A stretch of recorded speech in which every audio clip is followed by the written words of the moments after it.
Hunts rule of maximum multiplicity. तो इस rule को एक जर्मन फिजिसिस्ट फ्रेडरिक हंट ने ईयर 1925 के अराउंड डिस्कवर किया था। तो इस रूल में उन्होंने ये बताया था कि pairing of electrons in the orbitals belonging to the same subshell does not take place until each orbital of that subshell has got one electron. या फिर इसके अलावा एक सिंपल डेफिनेशन देखें इसका तो हम बोल सकते हैं कि pairing of electrons in the orbitals will not occur until each orbital of that subshell get singly occupied। यानी कि सिंपली जो इलेक्ट्रॉन्स की फिलिंग होती है ऑर्बिटल्स में वो सबसे पहले एक एक करके होगी सारे गिवन ऑर्बिटल्स में, उसके बाद उन सारे इलेक्ट्रॉन्स में पेयरिंग होगी। समझे? बहुत ही सिंपल कॉन्सेप्ट है, इसमें बहुत ज़्यादा दिमाग लगाने की ज़रूरत नहीं है आपको। तो अब इसके बारे में थोड़ा और अच्छे से समझें कि ये काम कैसे करता है। तो यहाँ पे सबसे पहले जो s सबशेल है उसमें नंबर ऑफ ऑर्बिटल्स होते हैं 1। तो इसमें तो सिंपली पहले एक इलेक्ट्रॉन आएगा, उसके बाद दूसरा इलेक्ट्रॉन आएगा और ये फिल हो जाएगा, राइट। बट वहीं अगर p सबशेल है और इसमें जब इलेक्ट्रॉन्स की फिलिंग होगी तो इसमें नंबर ऑफ ऑर्बिटल्स 3 होते हैं, यानी कि इस p सबशेल में 3 ऑर्बिटल्स होते हैं।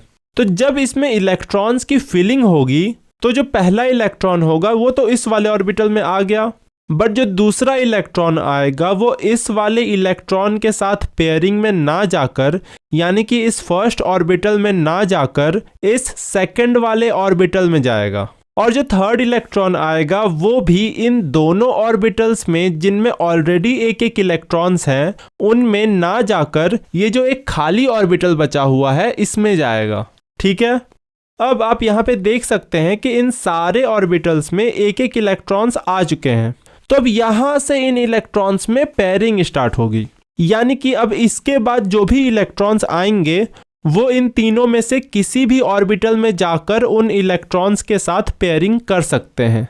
यानी कि कहने का मतलब यही है कि जब तक इस p सबशेल के इन सारे ऑर्बिटल्स में एक एक इलेक्ट्रॉन नहीं आएंगे तब तक इनमें से किसी भी ऑर्बिटल में पेयरिंग स्टार्ट नहीं होगी। मतलब कि ऐसा कभी भी नहीं होगा कि किसी भी एक ऑर्बिटल में 2 इलेक्ट्रॉन्स आ गए और एक ऑर्बिटल पूरा ही खाली है, ऐसा कभी भी नहीं होगा।